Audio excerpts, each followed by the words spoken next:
I would like to call the Board of Trustees meeting for 2019 and pledge allegiance.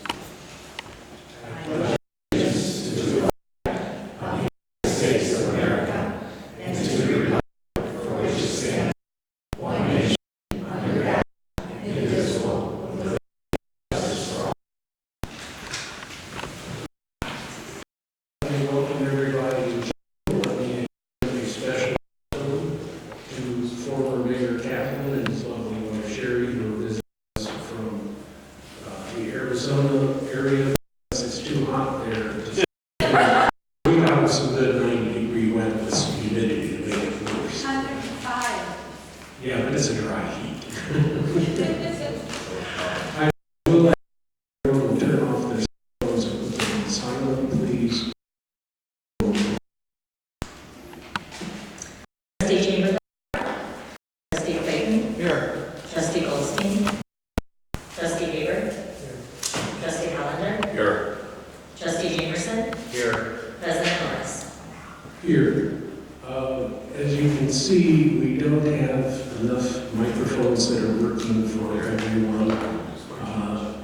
Rob double-checked today. The new batteries are in from Germany, but the company just didn't bother to tell us. So we'll have them tomorrow, but I would ask if the board would try to make sure you pass around working microphones so that the Loop hearing system can be used. First item of business, approval of minutes, Board of Trustees, June 4th, 2019 executive session. Do I hear a motion to approve but not release? Second. Okay, Rick, I think you had one small issue. On the fourth line, dollar figures, which are not going to mention because of negotiations with them. The word approximately should say the last. Is that not correct, Mike? Correct? Okay. Remove approximately. Get rid of approximately. Thank you. It's not approximately, it's the last. Any other directions? Then taking the minutes, all those in favor of approving signify by saying aye. Opposed? All right, Board of Trustees meeting from July 2nd, 2019. Do I have a motion to approve? So moved. Second. Any additions or corrections? Minor correction. In the visitor section, instead of our website, it should read the SMUT.org website. Correction.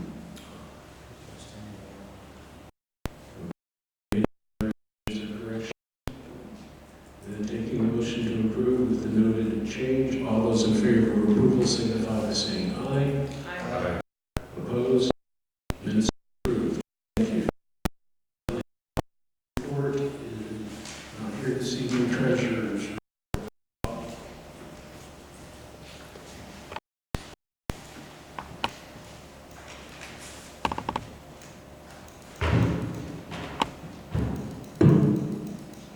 There's tonight, quickly go through the June month. Just highlights the review days now year, or it's still a fairly strong number for the first 6 months. It's just not as strong as the last year. And June, since we finally started getting the first payment of property taxes. They're a little slower than last year for some reason, so the amount isn't quite the same. But that we made up in July. Everything is running pretty true to budget. Nothing unusual happening, not a lot of project activity other than the campus that occurred. The other report is the 6-month year-to-date through June 30th, talking about revenues. Obviously, we are feeling the effect, the full effect of the loss of that sales tax year. We're down about 50% of what we were last year and 60% of the prior year, so it's a pretty strong number, reduction. The bright spot is tax revenue is up. That's certainly not enough to make up for that downfall, but about enough to make up for the downward spiral of the excise tax, or the tax, which is down 25%. The interest income, however, is up about $30,000, 46% from last year. That's a combination of primarily we have now invested more of our cash that was sitting in the bank in fully invested before the end of the year. So there's significant revenues to be obtained.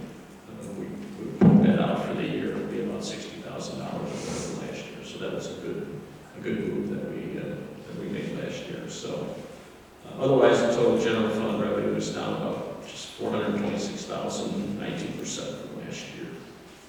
In the water and sewer, water fees are higher. Again, we had a wholesale rate increase, so we had a retail rate increase to match that, and that took effect at the beginning of the year. The sewer revenue is about at a level from last year. For sources of revenue, that pie chart,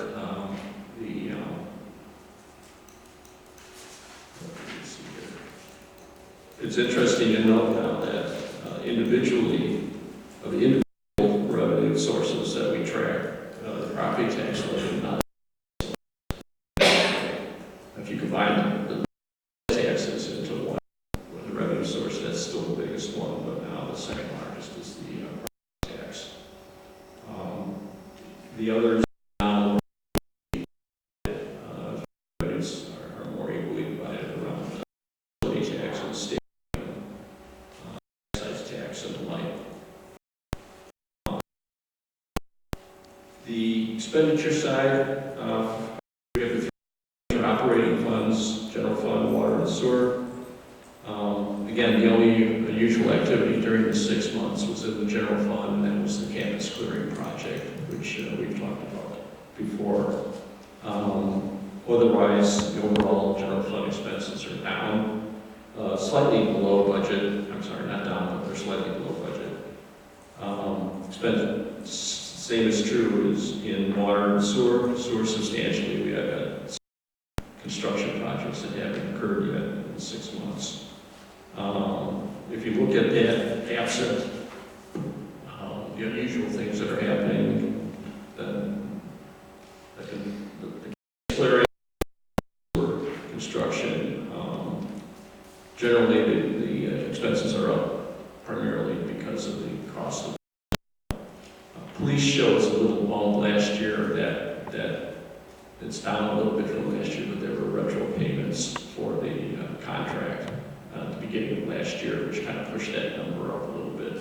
Otherwise, they'd be on kind of a level increase too. Once again, expenditures by department. Police is the largest department on an expenditure dollar side, and certainly on the number of personnel. Administrative is the second largest, encompasses a lot of things. Water, and then of course is the third largest.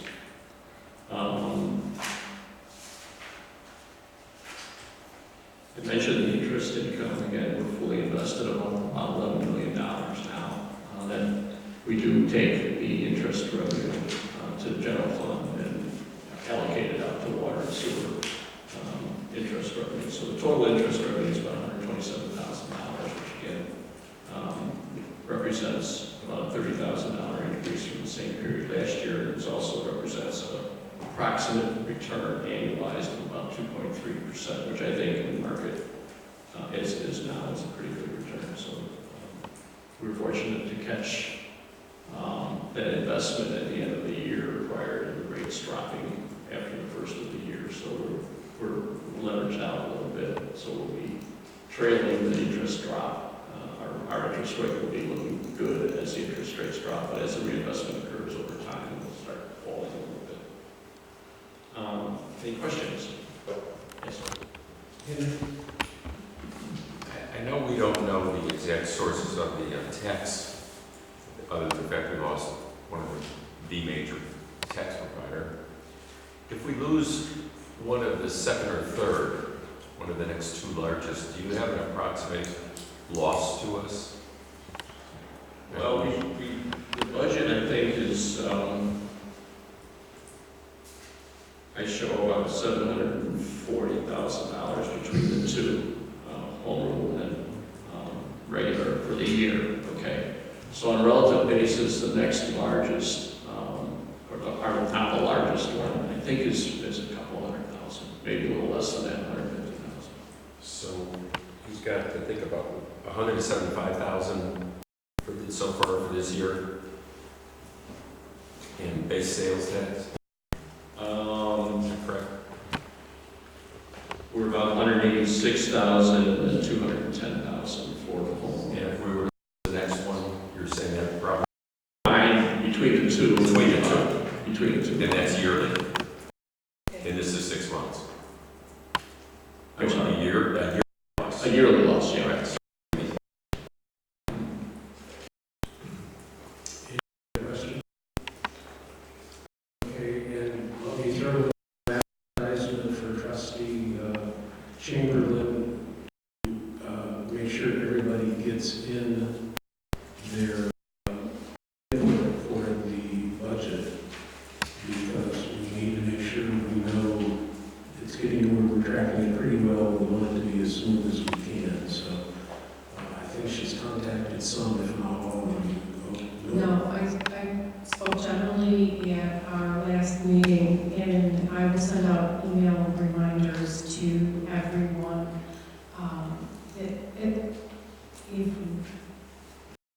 If they expect for expenses and revenue in their areas to be the same, if they know of any unusual expenses or revenue or any capital expenditures on the horizon. And I will also ask, when we start talking about the NSSRA and the changes there, I'll ask for any information that the NSSRA board has for us as far as future expenses as well. An easy example of that is Rick and Rob both pointed out that we've been getting a lot of money under construction fees from Discover, but they're at the end of the remodeling project, so we have to expect that the construction revenues will be dropping and plan accordingly. That's the easiest example, but any of you have other elements like that, make sure you get that in. Okay, thank you, Bob. Engineers report? No report. Director of Community Services? Been a busy last few weeks for code enforcement. I think we'll have our busiest month as far as citations issued in court in 2 days. 10 citations issued. And since that time, 3 properties have come into compliance, so we're down to 7 for court for various things. That's all I have. Questions for Rob? Since he brought up the admin court, we should be giving you an updated report on that. We're still having it as a profit center when that wasn't our intention, of course. It was to go for compliance. So right now it's a double winner. That we're getting both additional and greater compliance, but still coming out well ahead of the expenses in relation to running the admin process. Zoning Appeals is not here. Planning Commission report.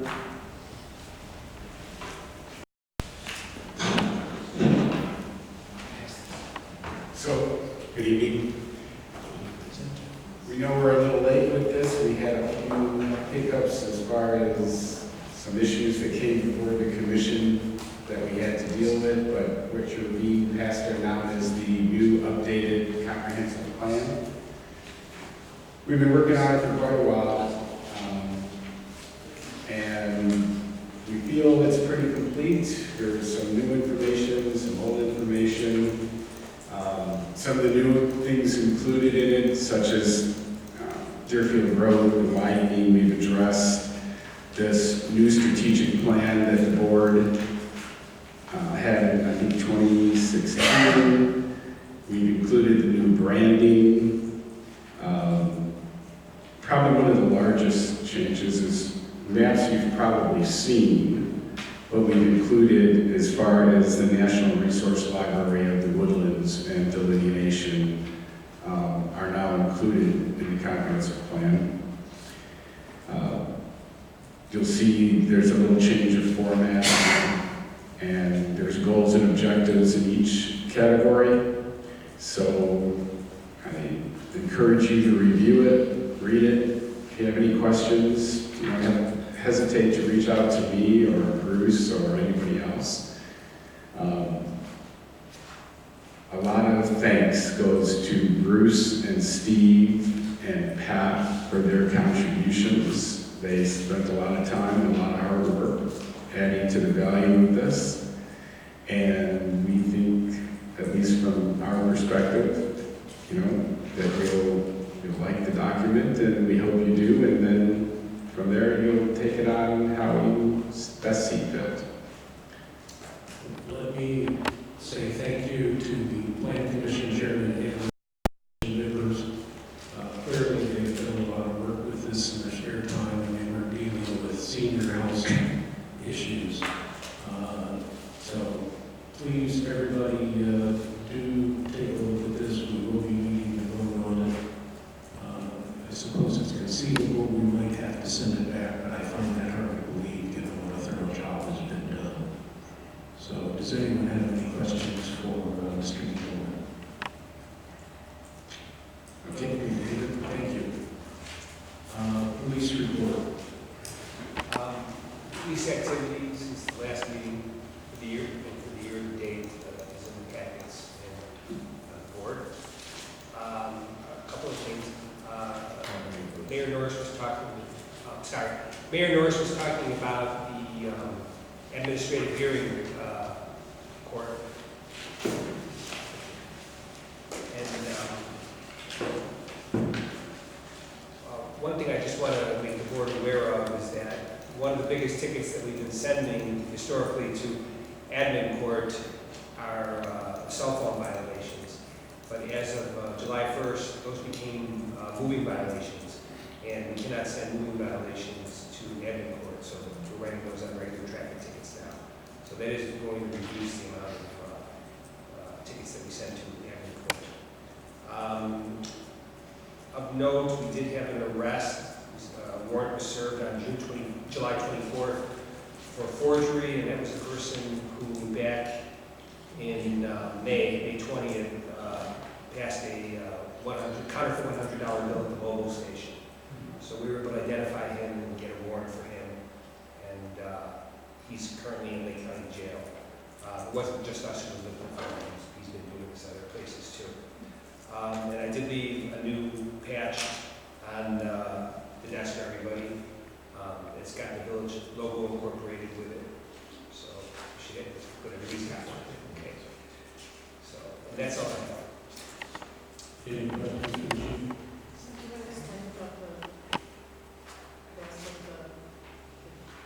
Participation between. I can't hear you saying. Did you want to say anything more about the patch? And it was a collaborative effort between the police department and the people, Jody and Ryan, working on our logos.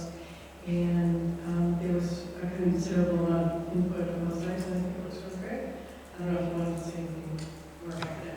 So I should have done that. So we did spend some time speaking with Cheryl and our branding people. Yeah. Well, and I had a committee of two officers, Commander Vaughn and Officer Marshall, who worked on it, and we had a lot of different variations of it before we finally came to this final one. So, but I do appreciate all the work that everybody did on it, and the officers are very happy with it. We started putting on our shirts the other day, and everybody's very happy. Okay, thank you, chief. Yes. Just one quick question. On the new cell law, I'm not quite sure I totally understand it. If you're looking at your phone to find a phone number to call somebody, is that illegal? You can press one button on your phone, just make a call. You can do that, but then the discussion has to be hands-free. Okay. So you can't text at all, but you are allowed to pick up a phone, press a button on it, put the phone back down. But if you have to scan, you have to You can't- swipe up to look for something, Right. you're not supposed to do that, right? Right, you're not supposed to do that. Just say it. Oh, that's a good point. That's a good point. While we're on topic, are earpods illegal? Wearing your ears? I never see those, and I have to double check that, but I don't believe they are, because you can't hear, I think, You don't think they are? well, I think if for music, you can't wear them. I think for phones, you might be able to wear them, because a lot of us have them for one ear, but I can't say for certain, I have to look that up. That's why my earbuds, these things.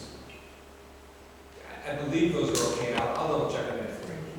Remember, Eric's the young guy, so we gotta keep the earbuds, airbuds and things I like don't that. know if they're iPods, I don't know. Okay, village attorney's report. I think everything is on the agenda. Oh, I guess I will just say about the comprehensive plan, in order to adopt it, we have to have an ordinance and we have to have a hearing first. So the thought in passing it out tonight was to give everyone a chance to look at it. If I had to count number of days, if we get a notice in the paper, we might not be able to have the hearing in time, probably before the next meeting, maybe at the next meeting, or maybe we may not actually get this up before us until the second meeting in August. So after the hearing, we can still make changes, but if you had any things that you wanted clarification on, there was one point that the Plan Commission wanted to get a better legend on one of the exhibits to explain what it was actually saying. So there were a few small tweaks, but we wanted you to have a bulk of it now so you can start. Okay, thank you. Moving on to the information items from the president. I will not be present at the next meeting, so Mike, I hope you're going to be here. Second, you all recall we created a position for a part-time, Mike Haber, he's the person provider. You look like Unless it was reversing or. We had created the position, part-time position of general laborer and odd job person. We improved the salary, or excuse me, hourly rate for that number of hours. Sometimes it's hard to get people to be available to do that, so we have added an additional person. Rob has worked with the Center for Enriched Living, and we believe we have a candidate from the Center for Enriched Living who will be able to fill some of this work. And this person has worked at UPS for 28 years, so clearly they demonstrated the ability to hold a job. Rob, I believe you said that at least to begin with, there will be somebody from CEL here to help the person master the various skills that we may have. So I think this is a win-win for the community to try and help some of these adult members to try and find gainful employment. And certainly I think this person may be able to do some of the jobs and may enjoy them more than some other people might, given the challenge that can be involved in rather boring work. You're looking. I just have a quick question, and I think it's great, first of all, but my question is, since we donate money as a village to Center for Enriched Living, Yes. it's not a conflict of interest. I just want to make sure we're all. I wouldn't think so. This is hiring an individual to do work. Just asking a question. I think it's great, I just want to make sure I'm everything wrong. Well, I think all of us feel that way. Your question is reasonable, but I don't think there's any problem with that. The more interesting question comes under item 3, which is now that the Cannabis Regulation and Tax Act has passed. As we mentioned the last time, we're trying to figure out 600 pages long. It's changed, it was changed at the last minute in several places. I know that several villages believe that they have to act by August 9th. Council and I both go through, we can't find that in the statute. We found a report from the attorneys advising Highland Park that that was in the old statute, so we don't have that problem.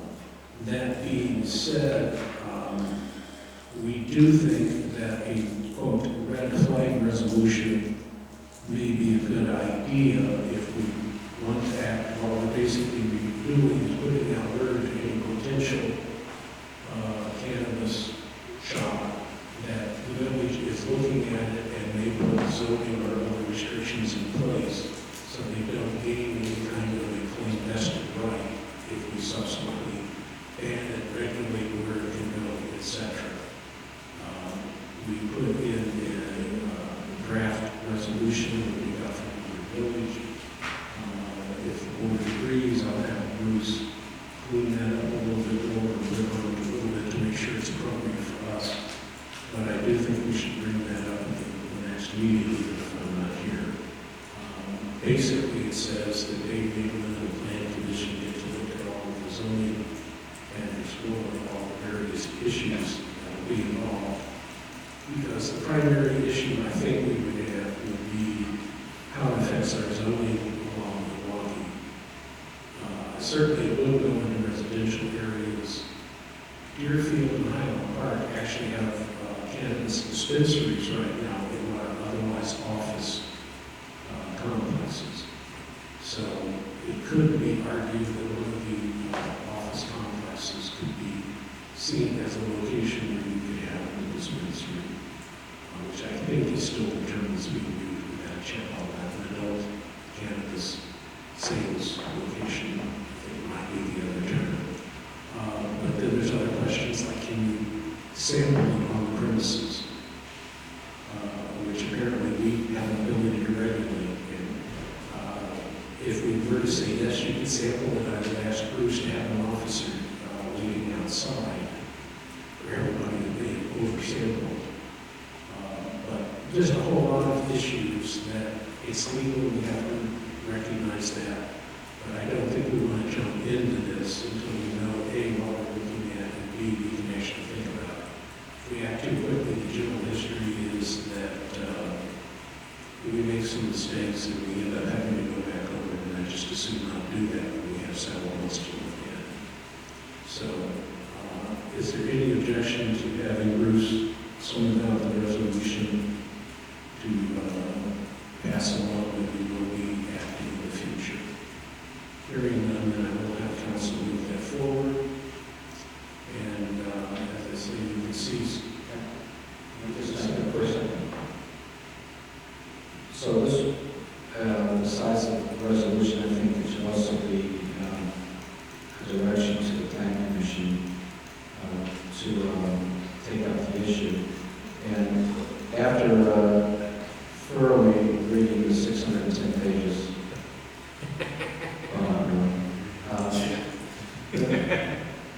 I think there are many issues, but for us, since we really, I'm just looking at the board, I'm sure we don't contemplate allowing this all to occur in a retail district and not somewhere else in the village.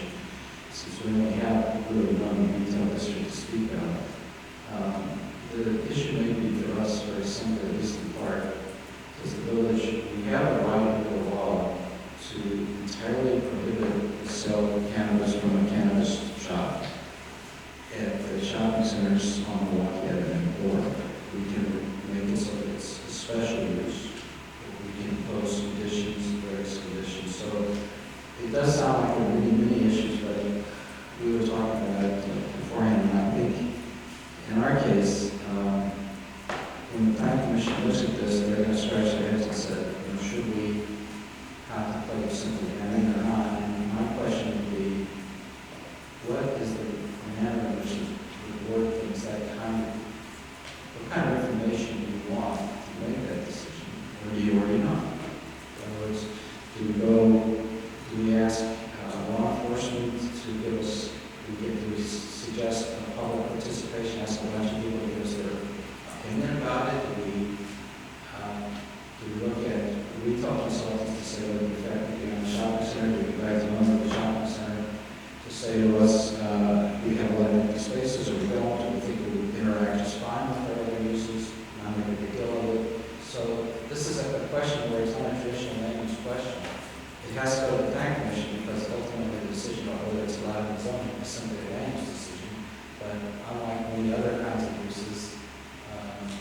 wrong, or I'm not quite sure what the land use precedents are that we're looking at. So if anyone has an idea of how we ought to approach it, rather than just have a free discussion at the planning commission, then I'll come back to you. But it's not. I think, Just a question, what's our home rule authority with regard to sales tax on this issue? Well, non-local, we're allowed to have some sales tax on sales. So the law prescribes the rate and how much it can be, and it's collected by the state, and basically it comes in line with other sales tax. I think there's a different rate, but, so. It had been my understanding at one point that the village can impose an additional 1% sales tax. I haven't looked at, I don't know well enough to tell you what the exact rate would be, and but obviously there's a revenue opportunity if the village imposes a tax on the sale. yes, Joe?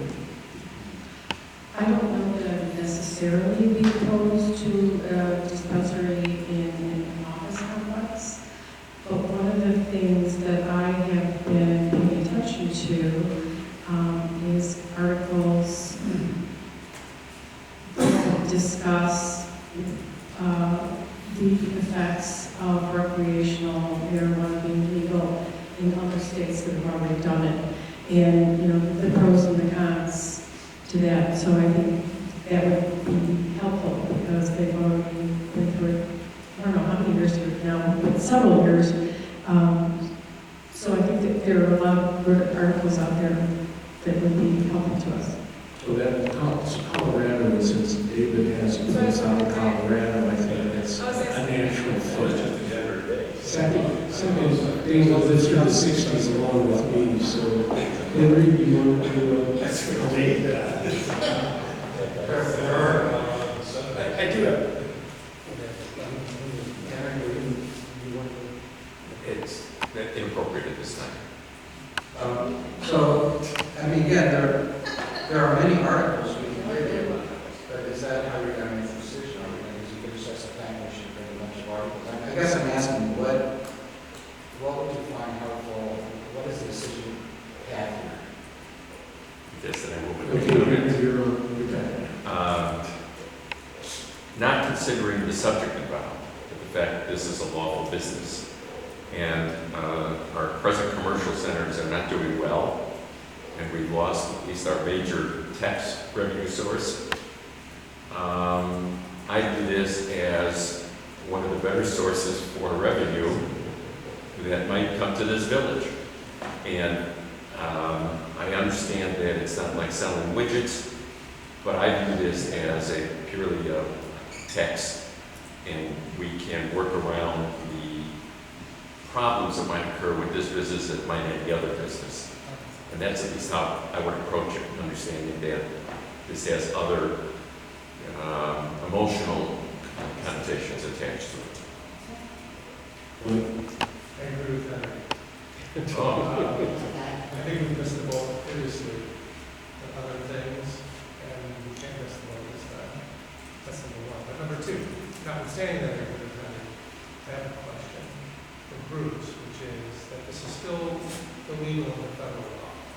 And we will, to the extent that we receive sales tax revenue, we are receiving monies which are, in effect, ill-gotten gains. What liability, if any, do we have relative to that? It's a very good question because, for example, it's every time we say it's legal, we have to say it's legal, will be legal in January 1 under state law, subject to limitation to that, but it's not only federal. And most of the banks, especially the national banks, have issues with that. So I looked at what we would do.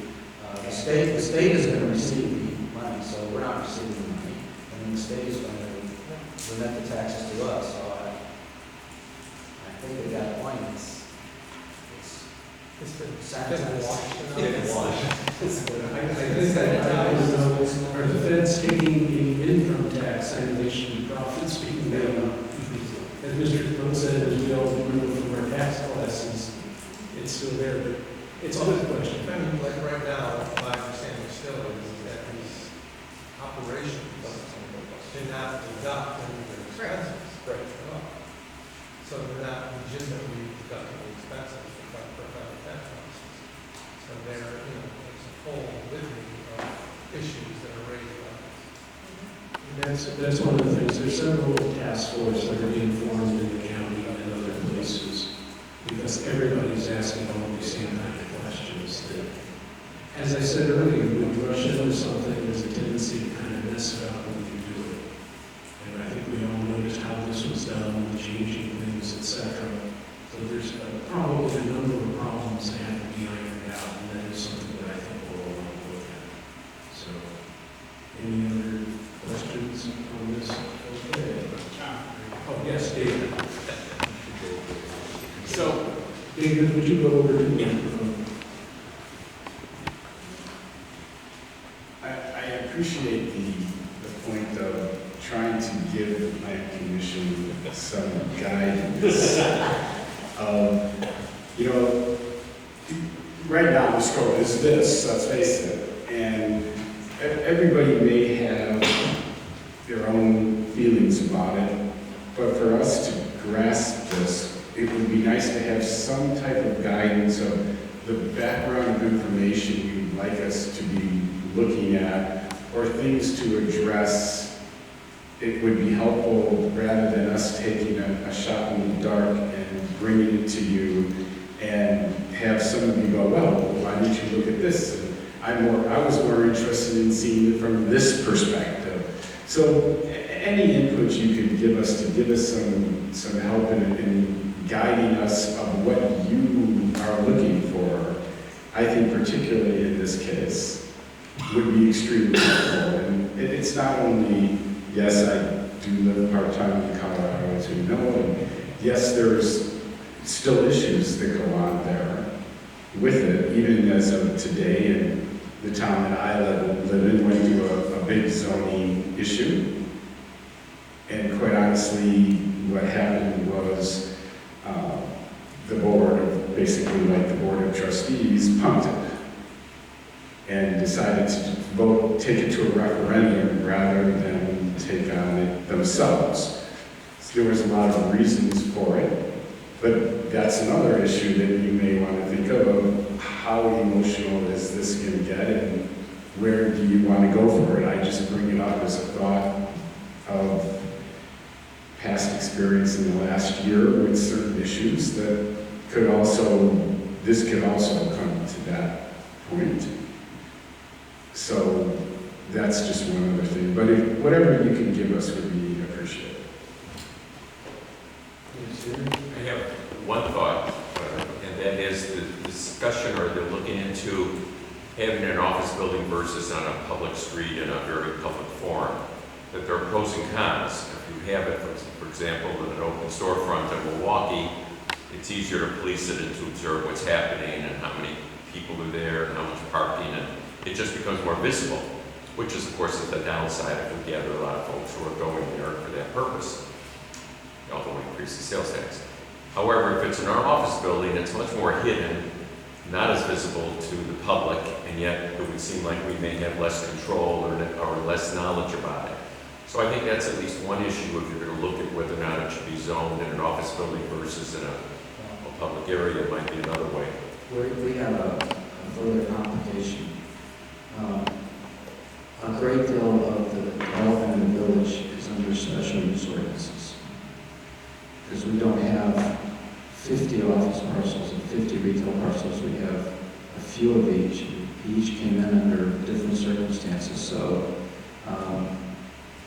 it's possible that in order to authorize this use cannabis sale at almost any of our locations, we would have to have multiple hearings to not only change the underlying zoning district, but also to amend the special use ordinances for a bunch of different users.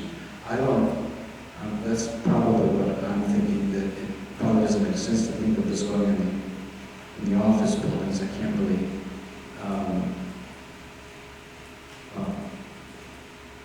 I hadn't thought about that because first of all, the corporate campus is certainly not interested in this.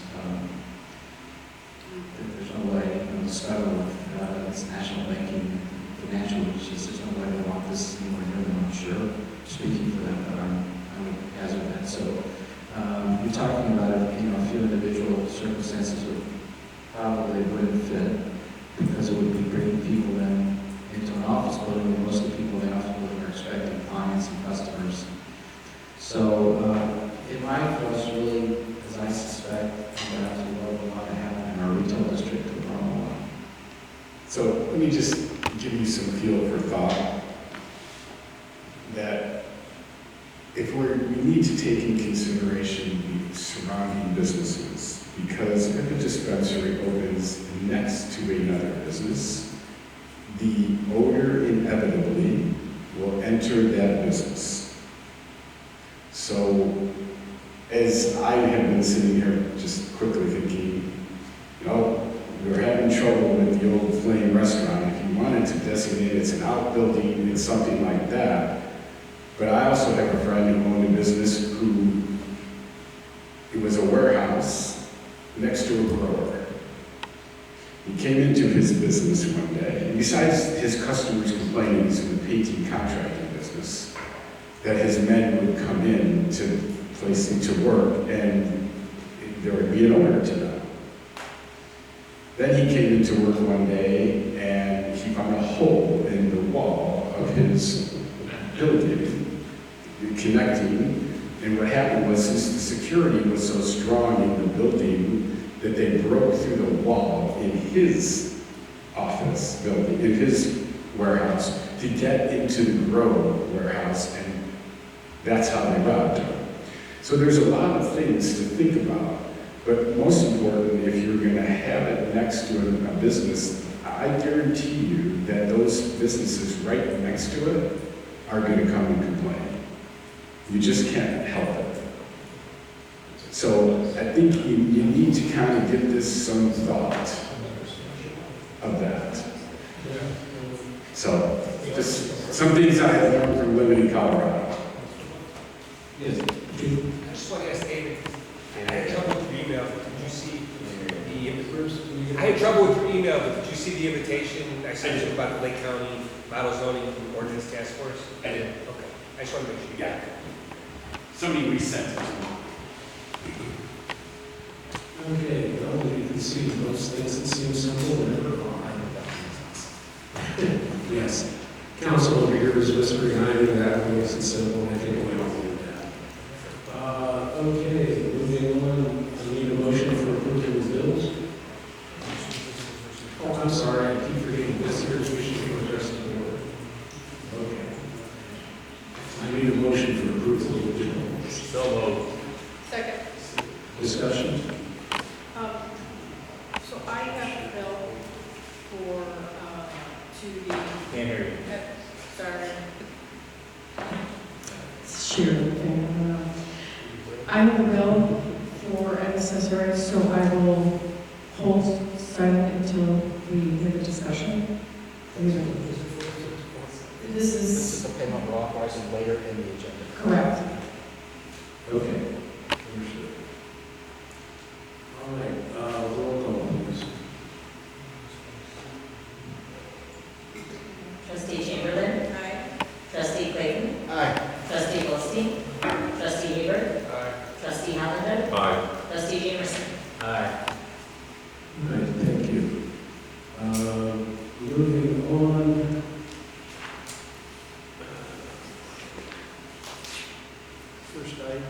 First item of business A, approval of NSSRA member agency facility closing and design contribution.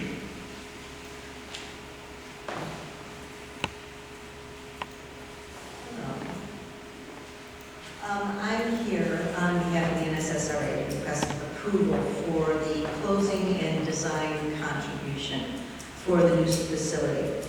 The facility is the Lakeside Building, and the board approved a capital plan in 2013 for the purchase of a new facility, and recently approved the purchase of the Lakeside facility. So along with that goes some additional fees. What I have provided you is a spreadsheet that shows the estimated partner contributions for the sum total. If you'll look at the first column, it was the estimate developed in the 2013 capital plan. The next column over is the proposed and the estimate for the current purchase. I'll go down that list for you because I think that's the column we want to focus on. The purchase price of the Lakeside facility is $3.6550 million, and that closing is on August 30th. The renovation cost, and we'll talk about a little bit about the renovation cost, has been estimated at roughly $4.9 million. That estimate was reached in concert with discussions with our architect, the building consultant, and construction manager. And you might be familiar with the construction manager, W.B. Olson, who was involved in our building. So we've gotten those three together to come up with a realistic estimate of what it would cost for us to go into this new facility and do things like boiler replacement, window replacement, that while certainly serviceable, are likely to be needed in the very near future. Moving down the column, this next group, the NSSRA Foundation contribution, is extremely important to the facts and figures here. For the acquisition, roughly $1.7 million has been is available to us for closing prices, for the closing amount. About 1.150 of that is from the Slotnick family. The foundation board has recently approved a capital campaign of $2 million. They've employed a consultant, they've begun work on putting that campaign together. They anticipate that campaign to be finished by the end of this year. So those two numbers together, $3.7 million, are very important.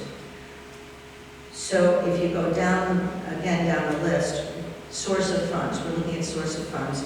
One of those source of funds is the NSSRA fund balance. Over the years, NSSRA has been able to run its organization very well and put money aside specifically for the capital, for a capital campaign. There is $465,000 available, and that still leaves a healthy fund balance for NSSRA to run its operations. They have 10 to 15%. They want their fund balance to be about 10 to 15% of annual expenses. The sale of the building is expected to yield $400,000, and the remainder is from partner contributions. Over the last 5 years, that amount is about $739,000. So what we're looking at is that $3.2 million at the bottom of the page. That is what's left and needed for the closing plus the renovations. And we can look at those in two pieces.